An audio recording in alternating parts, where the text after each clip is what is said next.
할렐루야!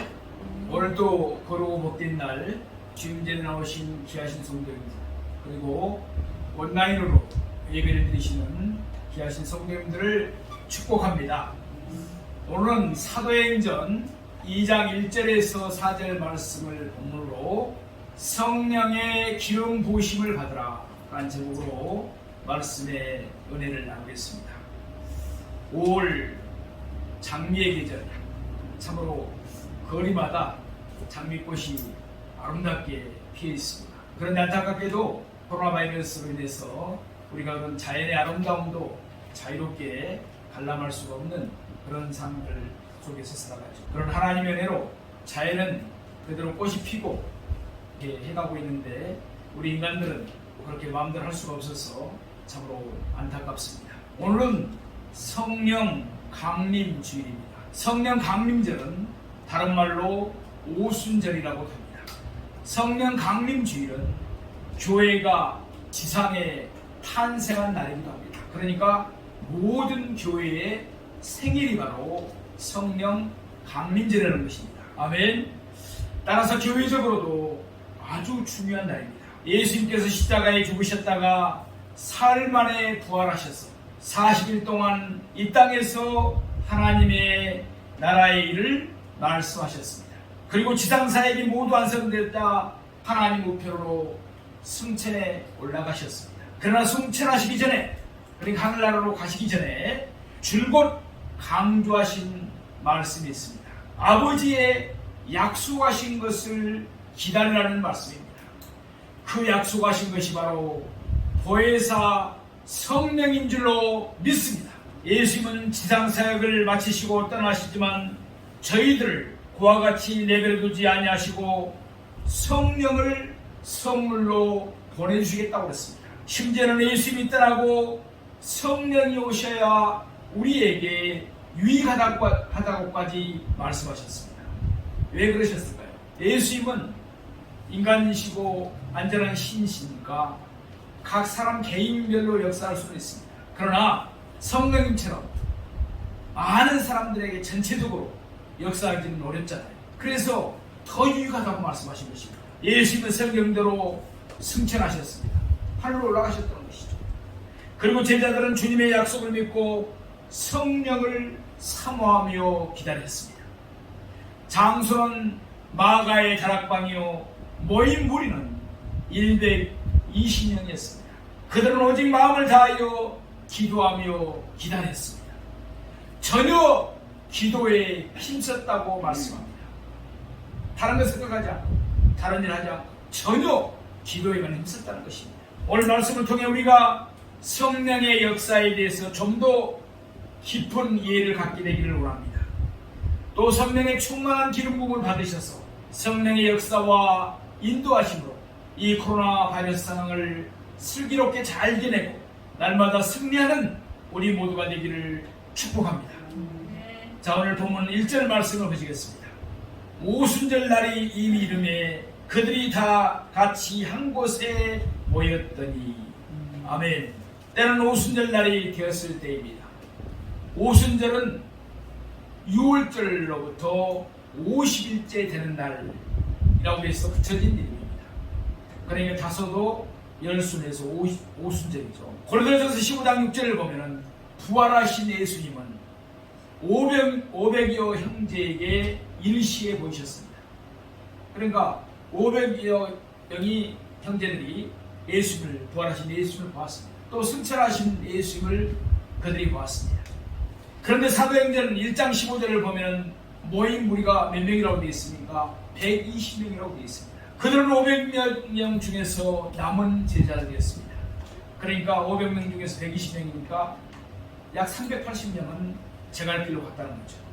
아마도 많은 제자들은 예수님이 부활하셨으나 그들의 현실적인 기대를 채워주지 못하고 하늘나라로 승천에 올라가시자 더 이상 눈에 보이지도 않는 예수님을 믿고 따르는 것에 대한 의미를 두지 못하고 제갈길로 떠나갔을 것입니다. 그러나 예수님의 말씀에 순종한 자들이 있었습니다.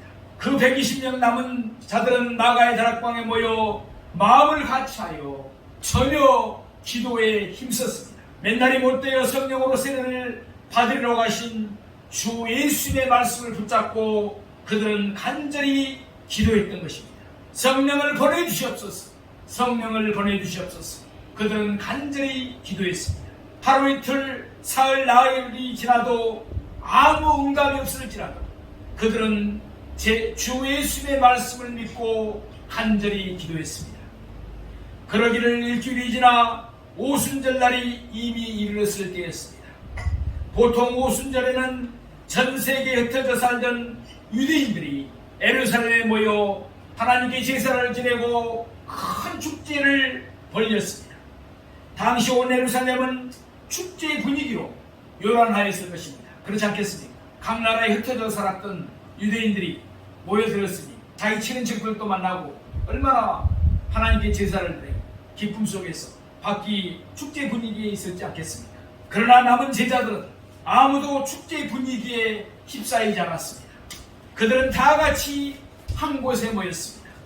그리고 기도에 힘썼습니다. 그랬을 때 주 예수님께서는 마침내 약속하신 성령을 그들에게 보내주셨습니다.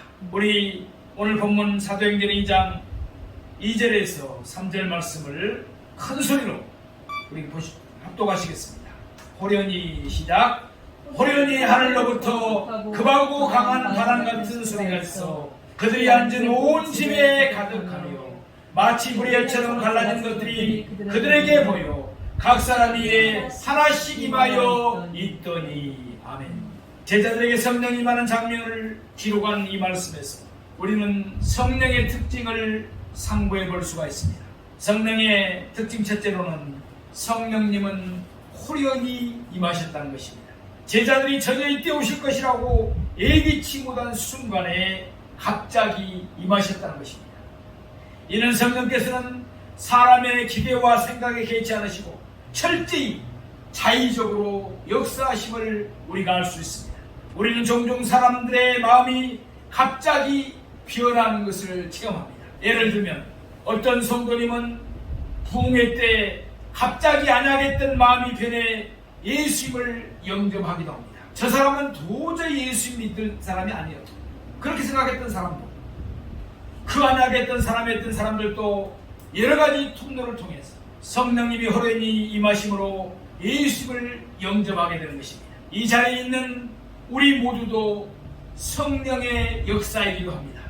그러므로 우리는 자신이나 다른 사람들의 어떤 안약한 모습을 볼지라도 절대로 포기해서는 안 됩니다. 호련히 역사하실 성령님의 역사하심을 바라며 전도하고 기도하는 우리가 되기를 소망합니다. 전도는 영적 전쟁입니다. 복음의 강체가 가리지 못하도록 세상 신들이 저들의 마음을 붙잡고 있는 것입니다. 그래서 전도가 쉽지 않습니다. 둘째로 성령님은 하늘로부터 임하셨습니다. 성령님은 부활하신 예수님께서 승천하셔서 하나님 보좌 우편에 앉으신 후 하나님께로부터 받아 보내신 분이 성령님이십니다. 성령이 하늘로부터 임하셨다는 것은 성령을 통하여 일어나는 모든 역사는 인간 세상의 지혜에서 나온 것이 아님을 말해줍니다. 하늘에 속한 영적인 역사임을 말해주는 것입니다. 예를 들어 사람이 회개하고 구원을 받아 하나님의 자녀가 되는 것을 봅시다. 우리를 한번 생각해 봅시다. 성령으로 말미암지 않고는 어떤 사람도 자기 지혜로 예수님이 그리스도이심을 깨달을 수가 없습니다. 그렇죠. 2000년 전에, 그것도 우리나라 땅에 있는 것도 아니고 저번 팔레스타인 땅에서 태어나서 33세 죽은 예수란 청년하고 나하고 무슨 관계가 있느냐, 이렇게 되는 것입니다. 그러나 성령을 받고 그리스도의 힘을 깨달을 수가 우리는 있는 것입니다. 자기의 죄로 인하여서 예수님이 십자가에 못 박힌 것을 알 수도 없고 하나님이 그 예수님을 다시 살리셔서 주요 그리스도가 되게 하신 것을 깨닫고 그 예수님 앞에 죄를 회개할 수가 없습니다. 성령이 아니시고는 회개할 수가 없어요. 예수님을 구주로 영접할 수가 없으니까요. 그러나 성령님이 역사하시면 하나님에게 속한 모든 영적인 일들이 일어나게 됩니다. 회개의 역사가 일어납니다. 자기가 태어나서부터 지금까지 살아오면서 죄졌던 것들을 하나님 앞에 낱낱이 고백하고 회개하게 됩니다. 구원의 역사가 일어납니다. 하나님의 자녀가 되는 역사가 일어납니다. 기적과 능력의 역사가 일어납니다. 예수 이름으로 귀신을 쫓아냅니다. 새 방언을 말합니다. 손을 얹어서 안수하니까 병이 치유됩니다. 귀신이 쫓겨나갑니다. 이런 기적이 나타나는 것입니다. 꿈과 감동의 역사가 일어납니다. 우리는 하늘에 속한 성령의 역사를 사람이나 지혜로 이룰 수 없고 폄하해서는 안 됩니다. 하나님이 이루신 나의 회개의 구원 역사를 한때의 감동이나 어리석은 나의 결단으로 여기며 성령의 역사를 모독해서도 안 되는 것입니다. 세 번째로, 성령은 강한 바람같이 마셨습니다. 성령은 헬라어로 피누마라고 말합니다. 바람이란 말도 피누마입니다. 그러니까 둘은 동음 이음어입니다. 그러니까 바람이라는 뜻도 피누마고 성령이라는 뜻도 피누마입니다. 그런데 예수님은 요한복음 3장에서 니고데모에게 성령님에 대해서 가르칠 때 성령의 역사를 바람에 비유하여 설명한 적도 있습니다. 예, 그렇습니다. 바람은 눈에 보이지 않습니다. 그러나 분명히 바람이 부는 것을 우리가 알잖아요. 성령의 역사도 그렇다는 것입니다. 요한복음 3장 8절에 보면은 바람이 힘으로 불매 내가 그 소리를 들어도 어디서 오며 어디로 가는지 알지 못하나니 성령으로 난 사람은 다 이러하니라. 아멘. 이는 성령이 역사하실 때의 특징은 바람의 특징을 기초로 이해할 수가 있음을 말해줍니다. 그런데 오순절에 성령이 임하실 때는 마치 바다와 파도를 울게 만드는 태풍이나 폭풍이 불 때 그런 급하고 강한 바람 같은 소리가 있어 온 집에 가득했습니다. 이는 이때는 성령께서 태풍과 같은 강한 이력 속에 임한 것을 말씀하고 있습니다. 오순절 성령 강림을 통해 우리는 성령님은 엄청난 이력과 능력으로 임하시고 역사하시는 분심을 알 수가 있습니다. 성령님은 성부 하나님, 성자 예수님, 성령 하나님과 함께 천지를 창조하신 전능하신 삼위일체 하나님이신 줄로 믿습니다. 그래서 성령님 하면 능력을 덧입게 됩니다. 우리 힘으로 어떻게 귀신을 쫓아냅니까? 악한 마귀가 그 사람을 붙잡고 있는데 어떻게 우리 힘으로 쫓아낼 수가 있습니까? 성령의 능력을 덧입으면 마귀를 쫓아내게 되는 줄로 믿습니다. 또 마음의 변화가 일어나게 됩니다. 그렇게 강팍했던 사람, 온갖 죄를 지며 살았던 사람, 슬픔으로 가득했던 사람, 이런 사람들이 마음의 변화가 일어납니다. 도저히 변화될 것 같지 않은 사람들이 변화되는 기적의 역사가 일어납니다. 능력의 역사가 일어나게 되는 것입니다. 내 자신이 변화되는 것이 쉽지 않습니다. 한번 생각해 봅시다. 내 자신 변화되는 것이 쉬운 문제입니까? 그렇지 않습니다. 내 자신이 변화되는 것이 쉽지가 않습니다. 내가 가장 변하기를 바라는 나의 부모, 형제, 자녀들 변화되는 것이 쉽지 않습니다. 그러나 성령께서 강한 능력으로 역사하실 때 변화되지 않을 사람이 없는 줄로 믿습니다. 도망만 있었던 사람들, 술 중독, 마약 중독에 살았던 사람들 도저히 변화되지 않을 것 같습니다.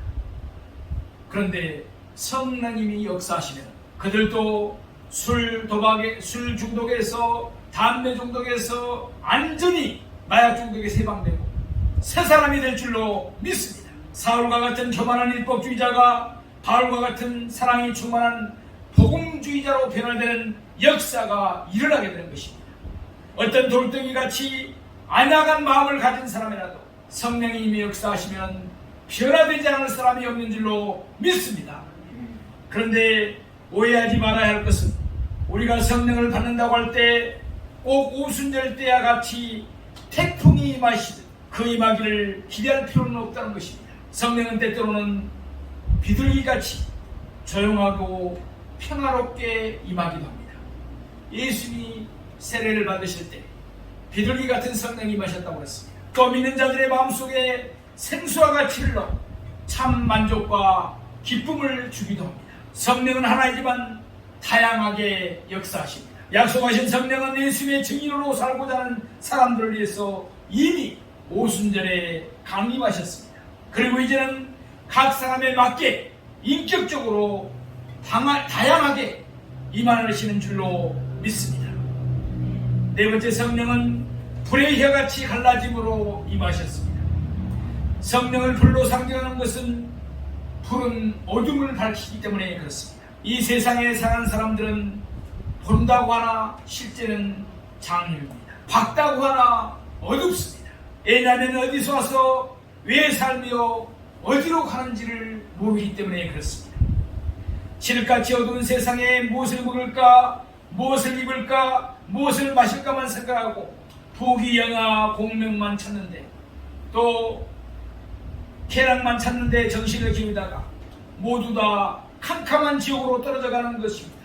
이 세상이 얼마나 어두운지 말로 다 할 수가 없습니다. 그러나 이 어둠에 성령의 바람이 불어오면 우리 마음속에 그리스도의 밝은 빛을 비춰주는 줄로 믿습니다. 천국과는 빛을 비추어줍니다. 어디서 와서 왜 살며 어디로 가는지를 알게 하여 주는 것입니다. 삶의 의미와 가치를 알게 해주는 것입니다. 성령이 불로 표현된 것은 불은 따뜻하게 해줍니다. 이 세상이 얼마나 매몰을 차고 몰인정한지 모릅니다. 참으로 인정이 없는 그런 시대이죠. 그러나 성령 바람이 불어오면 성령은 우리 마음속에 불같이 마셔서 우리를 따뜻하게 만들어줍니다. 실제 성령의 불을 받으면 따뜻해지는 것이 아닙니다. 온몸이 불덩이가 되는 경우도 있습니다. 우리를 녹아지게 만듭니다. 우리를 훈훈하게 만듭니다. 인정 있는 사람으로 만듭니다. 사랑의 사람으로 만들어주는 줄로 믿습니다. 성령 운동이 일어나야 오늘날 이와 같은 몰인정한 사회가 변화될 수가 있습니다. 교육으로만 사람이 심성이 변화되지 않습니다. 오늘날 성령 운동이 일어나고 회개하고 깨어지고 성령이 충만해지면 성령이 불같이 와서 우리의 강팍한 마음들을 녹여버리고 마는 것입니다. 흉악한 마음들을 녹이고 몰인정한 마음을 녹이는 것입니다. 어림장 같은 마음을 녹이는 것입니다. 사랑으로 채우고 인정으로 채우고 훈훈하게 만드는 역사를 베풀기 때문에 성령은 불로 상징된 것입니다. 또한 불은 동력입니다. 모든 움직이는 기계와 동력은 불의 힘으로 움직입니다. 자동차도 마찬가지입니다. 자동차로 움직이는 것도 결국은 그 동력을 일으키는 것은 불입니다. 성령의 불이 임하면 비로소 우리 마음속에 천국 동력이 생겨나는 줄로 믿습니다. 믿음의 힘이 생기는 줄로 믿습니다. 찬송에 힘이 있게 되는 줄로 믿습니다. 전도의 힘이 생기고 신앙생활에 힘이 생기는 것입니다. 오늘날 많은 사람들이 교회를 다니면서도 형식적으로 예수를 믿고 왔다 갔다 하면서 마음속에 그리스도를 사랑하는 힘이 생기지 않습니다. 교회 안 나갈 수가 없어 할 수 없이 나가기는 나갑니다. 그러나 신앙이 내 마음의 중심에 어필되지가 않습니다. 내 영혼을 보잡는 힘이 없습니다. 신앙의 동력이 생기지 않습니다. 왜 그렇습니까? 성령의 불을 받지 않았기 때문에 성령의 불이 타지 아니하므로 매사에 형식과 의식이 남아있고 생명력이 없는 것입니다. 로마서 8장 9절을 말씀합니다. 만일 너희 속에 하나님의 영이 가시면 너희가 육신에 있지 않고 영에 있나니 누구든지 그리스도의 영이 없으면 그리스도의 사람이 아니라. 아멘. 사랑하십니다. 그리스도의 영, 예수의 영, 하나님의 영, 그 영이 그 사람 마음에 없다면, 마음속에 들어와 있지 않다면, 성령의 기름 부으심을 받지 않았다면 죄송하지만 그는 교회를 다녀도 그리스도인이 아니라는 것이요. 얼마나 무서운 말씀입니까? 그런데 이 사실을 깨닫지 못하고 그냥 교회를 왔다 갔다 하면서 성령의 기름 부으심을 받지 못하고 그렇게 신앙생활하는 사람들도 있습니다. 우리 교회는 그런 분들이 없지만 참으로 안타까운 일이 아닐 수가 없습니다. 또 이런 사람들은 자기 행동하는 것이나 말로 인해서 세상 사람들이, 이방인들이, 하나님을 믿지 않는 사람들이 하나님의 욕을 하게 합니다. 왜? 예수 믿는 사람들 저만 모습을 봐. 말하는 것, 제 행동하는 것 봐. 나는 저 사람들 보고 나는 교회 안 가겠다. 사랑하시는 여러분, 로마서에 있는 말씀처럼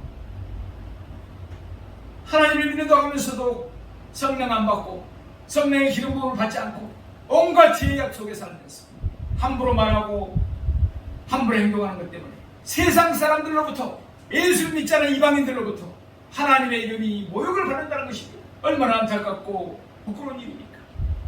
그러나 성령이 오시면 성령의 동력이 일단 붙어버리면 우리의 영혼 속에 힘이 생겨나는 줄로 믿습니다. 믿음, 소망, 사랑의 힘이 되고 기쁨의 힘이 되는 것입니다. 능력이 생겨납니다. 신앙생활이 정말 즐겁고 힘있게 되는 줄로 믿습니다. 그뿐만 아니라 불은 변화와 창조의 원천입니다. 불러서 태우고 녹여서 새롭게 만드는 것처럼 성령의 불이 임하면 우리의 생각이 달라지고 우리의 인격이 달라지는 것입니다. 생활 패턴이 달라지는 것입니다. 이와 같이 우리에게 변화되고 새로운 창조를 가져오는 위대한 힘은 바로 성령이 불이 임하면 그렇게 변화되는 역사가 일어나게 되는 것입니다. 하나님의 성령을 거해사라고 하는 것은 하나님께로부터 보내심을 받아서 항상 우리 곁에 계셔서 우리와 함께 가시면서 우리를 도와주시고 기다리시고 함께 하시는 분이라는 뜻입니다. 예수 믿지 않은 사람들은 이 성령의 도우심을 받지 못합니다. 그러나 주를 믿는 사람은 인간을 초월해서 인간의 한계점을 넘어 우리에게 지혜를 주십니다. 총명을 주십니다. 카운셀링을 주시고 능력을 주십니다. 하나님에 대한 지식을 주시고 참 예배를 가르치는 성령의 도우심을 받을 수가 있는 줄로 믿습니다. 여러분, 우리 사람들은 모두 다 한계점에 부딪힙니다. 한계를 뛰어넘지 못합니다. 그러나 성령은 우리의 한계를 뛰어넘어서 우리로 더 위대한 하나님의 세계 속에 속한 삶을 살도록 만들어줍니다. 왜 그렇습니까? 성령은 하나님이기 때문에 그렇습니다. 성령은 그러나 우리처럼 지식이 있고 감정이 있고 의지가 있는 인격자입니다. 지성을 다 갖고 있습니다. 인격자를 무시해버리면 소멸되고 마는 것입니다. 이처럼 성령을 무시하면 성령님이 소멸을 내버리고 마는 것입니다. 그러므로 우리는 성령을 매일같이 매시간마다 인정하고 환영하고 모셔드리고 의지하고 예배하고 감사드리십시다. 전에 우리 영성 제주 곡성에 어느 권사님이 오셨는데 본인은 처녀 시절에 방언을 받았다고 합니다. 성령 체험을 다 했다는 것입니다. 그런데 안타깝게도 본인이 다니는 교회는 은사 중지론을 이야기한답니다. 그러니까 방언이나 병 고치는 은사는 초대 교회에 있었지 지금은 일어나지 않는 것이다. 그건 잘못된 것이다. 해가지고 방언 기도를 못하겠다는 것입니다. 그러다 보니까 영적으로 너무 눌려가지고 너무너무 힘들었다는 것입니다. 방언 기도하면 방언 기도 못하겠다. 그런데 그러다 보니까 방언이 소멸되어 버렸어요. 방언 받은 것도 은사도 소멸되어 버렸어요. 그런데 우리 영성 제주 곡성에 와서 그 은사가 불일들 일어난 줄로 믿습니다. 안수를 했더니 방언이 다시 터지면서 은사가 불일들 일어났습니다. 얼굴이 환해졌습니다. 기쁨으로 넘쳤습니다. 영적으로 눌렸던 것에서 완전히 해방된 줄로 믿습니다. 네, 얼마나 그 권사님 감사해서 그 뒤로도 영성 제주 곡성에 자주 오셨어요. 그리고 보내주시고 후원금을 보내주시고 얼마나 감사한지 모르겠습니다. 하나님 아버지는 보좌에 앉아 계시고 예수님은 보좌 우편에 앉아 계시고 성령은 우리를 도와주시기 위해서 이 땅에 오셔서 우리 마음속에 계시는 줄로 믿습니다. 이러므로 성령은 우리를 도와주셔서 우리의 영혼이 잘되게 하기로 하시고 우리를 범사에 형통케 하기로 하시고 우리를 강건하게 만들어주시기를 원하신 줄로 믿습니다. 다섯 번째, 성령은 다른 방언으로 말하게 함으로 임하셨습니다. 우리 4절 말씀을 보시겠습니다. 그들이 다 성령의 충만함을 받고 성령이 말하게 하심을 따라 다른 언어들로 말하기를 시작하니라. 아멘. 성령께서 각 사람의 마음의 능력으로 임하셨을 때 그들은 모두 성령의 충만함을 받게 되었습니다. 이때 그들에게 놀라운 일이 일어났습니다. 그들은 성령의 말하게 하심을 따라 다른 방언을 말하기 시작한 것입니다. 이때 방언은 애국어로서 고린도전서에 나타난 다른 사람들이 알아들을 수 없는 그런 방언, 그러니까 은사 방언이 아닙니다. 여기서 나온 방언은 애국어 방언입니다. 이는 그때 세계 각국으로부터, 그러니까 16나라 각국으로부터 온 사람들이 알아들을 수 있는 각자 난 곳의 말이었습니다. 그러니까 메소포타미아에서 왔다. 그럼 메소포타미아어로 했고, 또 애굽에서 왔다. 그 애굽의 말로 했다는 것입니다. 이 소리를 듣고 몰려든 무리들은 다 놀라 기여기며 말했습니다. 보라, 이 말하는 사람이 다 갈릴리 사람이 아니냐? 무슨 말이에요? 지금 가룟 유다를 제외하고 예수님의 12 제자들은 다 출신이 어디입니까? 갈릴리 사람이에요. 그러니까 그들이 생각할 때 저들은 배우지도 별로 못하고 무식한 촌놈들 아니냐? 근데 자기들이 배우지도 않은 애국어를 지금 어떻게 하느냐? 바로 이 말이에요. 너무나 일정한 각국 애국어로 하나님의 큰 일을 말하는 것을 볼 때 너무나 그들이 놀라지 않을 수가 없었습니다. 그래서 어떤 사람들은 새 술에 취한 것이라며 조롱하기도 했습니다. 저 사람들이 술에 취했다는 것이죠. 그러나 이 모든 역사는 성령의 역사였습니다. 성령은 오순절을 맞이하여 각국으로부터 온 사람들이 복음을 들을 수 있도록 그때 제자들에게 가장 필요한 애국어의 은사를 주신 것입니다. 이처럼 성령은 우리가 전도할 때 세계 선교를 감당할 때 그때 우리에게 필요한 은사를 주시는 분인 줄로 믿습니다. 사랑하시는 성도 여러분, 우리는 왜 방언을 말합니까? 방언이라는 것은 자기가 말을 하는 것이 아닙니다. 배워서 하는 말이 아닙니다. 하나님의 성령이 마셔서 우리의 입술과 혀에 기적을 베풀어 주셨습니다. 배우지 않은 말이 기도할 때 입을 통해서 나온 것입니다. 그것은 하나님 성령의 기적입니다. 자, 샤칼라라바디 홀라디엘라바바디 호샤칼라리 오디엘라바바디 호디엘라 샨틴간 샨티 오디엘라바바디 혼샤디엘라바바 비칼라바바디 홀라디 할라디엘라 샤카. 사랑하시는 성도 여러분, 코로나 바이러스 상황을 이기고 오늘 또 주임절에 나온 사랑하시는 성도님들을 축복합니다. 샨틴간 샨틴틴 샨틴간 샤 빈샨틴간 샨티 하디안 샨틴간 샤샤 빈간 샨티야 빈반 샨틴틴가 호빈간 샨틴간샤 빈간 샨티 호딘간 샨틴틴틴가. 나사렛 예수님의 나라 하나님의 사람들을 힘들게 하는 어둠의 세력들은 예수 이름으로 들어갈지다. 이렇게 자기 통별을 할 수도 있는 것입니다. 방언은 얼마나 좋은지 몰라요. 방언을 받기 전에는 우리의 기도 주기형이 짧을 수가 있습니다. 다시 말해서 기도 시간이 짧을 수가 있다는 거예요. 10분 기도하면 뭘 기도할 건 몰라요. 많이 하면 30분, 또 1시간. 그런데 방언 기도하면 1시간은 기본으로 가는 줄로 믿습니다. 그냥 순식간에 지나가 버려요. 기도의 시간이 그만큼 늘거든요. 2-3시간 그냥 지나가 버려요. 방언을 해서 무슨 유익이 있는가? 그렇게 말하는 사람도 있습니다. 방언을 알아듣지도 못하는데 뭘 때문에 하는가? 그렇게 말하는 사람들도 있습니다. 실제 보면은 방언을 받지 못하고 체험하지 못했기 때문에 그렇게 이야기하는 것입니다. 그러나 예수님께서 말씀하시기를 마가복음 16장 17절 18절에서 말씀하셨습니다. 믿는 자들에게는 이런 표적이 있다는 것. 그들이 내 이름으로 귀신을 쫓아내고 새방언을 말하며 뱀을 집이며 순독을 마시라도 해를 받지 않고 병든 자에게 손을 얹은 즉 나으리라 하시니라. 아멘. 네, 예수님께서 말씀하셨어요. 누구든지 내 이름으로 귀신을 쫓아내며 새방언을 말할 것이라고 말씀하셨습니다. 바울은 너희 모든 사람보다 내가 방언 많이 말함을 하나님께 감사하게 생각한다고 하고 말씀하셨습니다. 저 자신도 방언으로 기도를 많이 합니다. 아는 말로 기도하고 방언으로 기도하고 아는 말로 찬송하고 방언으로 찬송하고 영어로 찬송해. 이 방언 기도는 우리에게 굉장한 하나님과의 교제를 갖게 해주는 줄로 믿습니다. 하나님과의 집중 전화가 방언 기도인 줄로 믿습니다. 이 방언을 왜 하느냐?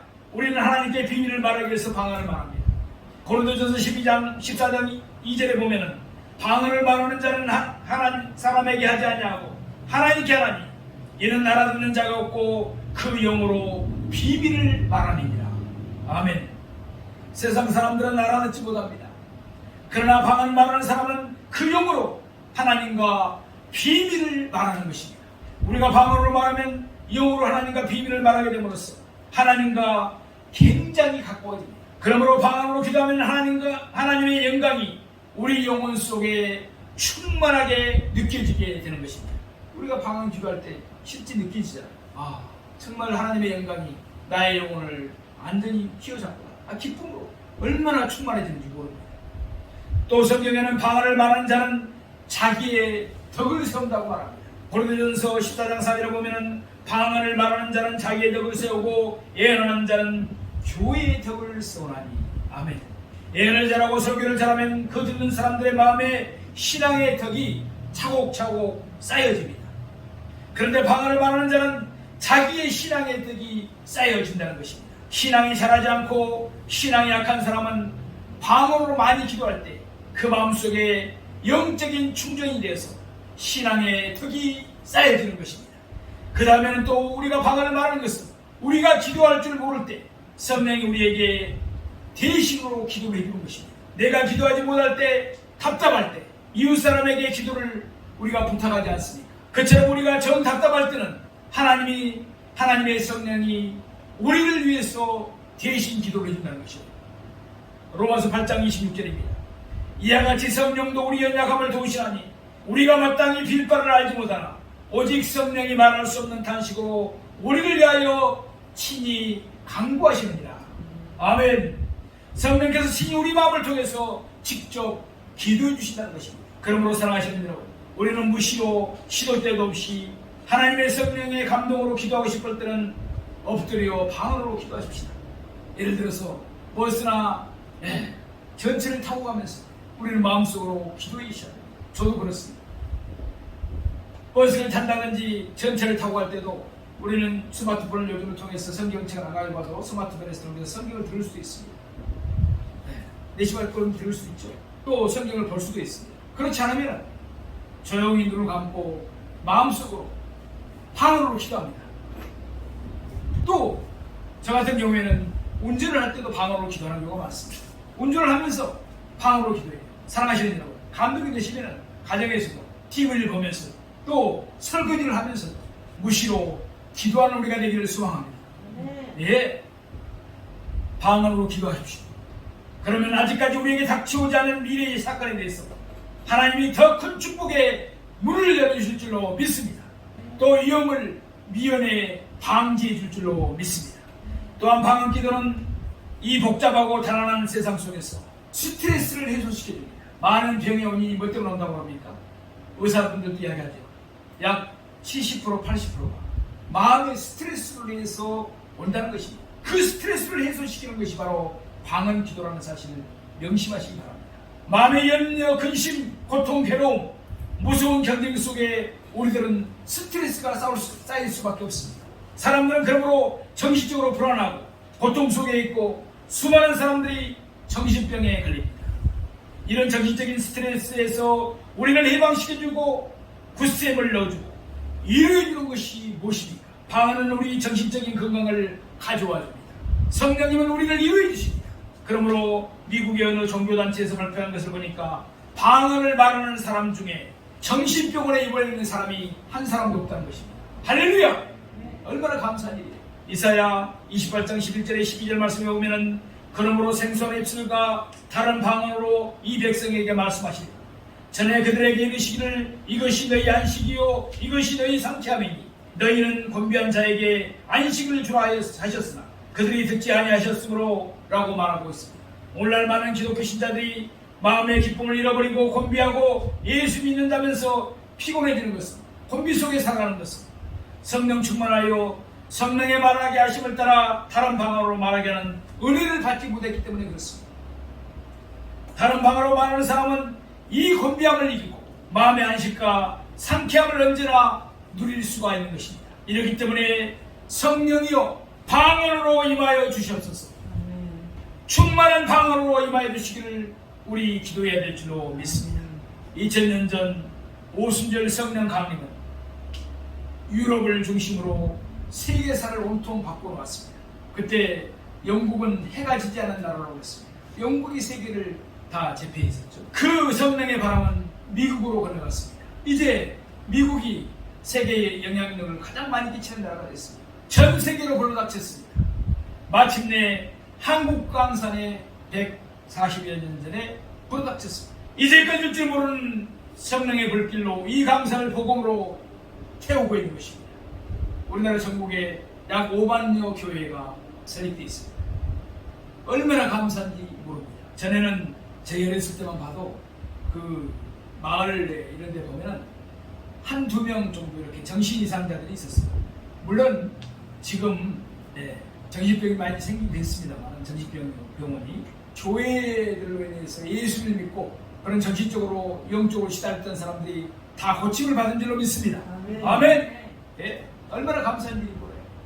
그런데 안타깝게도 이 코로나 바이러스로 인해서 전국에 약 2,000여 교회가 문을 닫았다는 것이 얼마나 안타까운지 모릅니다. 저도 마음속에 기도하면서 때로는 눈물이 흘려요. 하나님께서 기뻐하시는 주님의 교회들이 이 코로나 바이러스 상황에서 문을 닫았다는 것이 너무너무 안타까운 일이 아닙니다. 모든 교회는 예수님이 주인 줄로 믿습니다. 큰 교회나 적은 개척교회들 다 예수님의 교회입니다. 우리 모두는 예수님의 양입니다. 하나님의 양들입니다. 그러므로 우리는 큰 교회를 위해서도 적은 교회를 위해서도 기도해야 되는 줄로 믿습니다. 사실 보면 내 교회, 네 교회가 없습니다. 다 중요한 하나님의 교회들인 것입니다. 사랑하시는 성도 여러분, 신앙생활할 때 능력의 결핍에 어려움을 당하고 있지 않습니까? 특히나 이 코로나 바이러스를 통해서 영생의 결핍으로 고통당하고 있지는 않습니까? 제 앞에 무력하고 무력한 자신을 위해서 절망하지 않으십니까? 그런데 우리가 필요로 하는 이 모든 능력, 영성은 어디에서 온 것입니까? 내 속에 내 능력으로 오는 것이 아닙니다. 내 말과 내 지혜에 있는 것이 아닙니다. 이는 주 예수님이 약속하시고 보내주시는 성령님이 하시는 줄로 믿습니다. 이 오순절 날에 그러므로 바람같이 마시고 불같이 마시고 방언으로 임하신 이 성령을 인정하고 환영하고 모셔드리는 우리 모두가 되기를 원합니다. 성령의 기름 부으심으로 충만해서 성령의 사람들로서 사람이 알지 못하는 큰 힘을 날마다 공급받아서 이 어려운 코로나 바이러스 상황을 잘 이겨내고 승리하는 우리 모두가 되기를 주님의 이름으로 축원드립니다.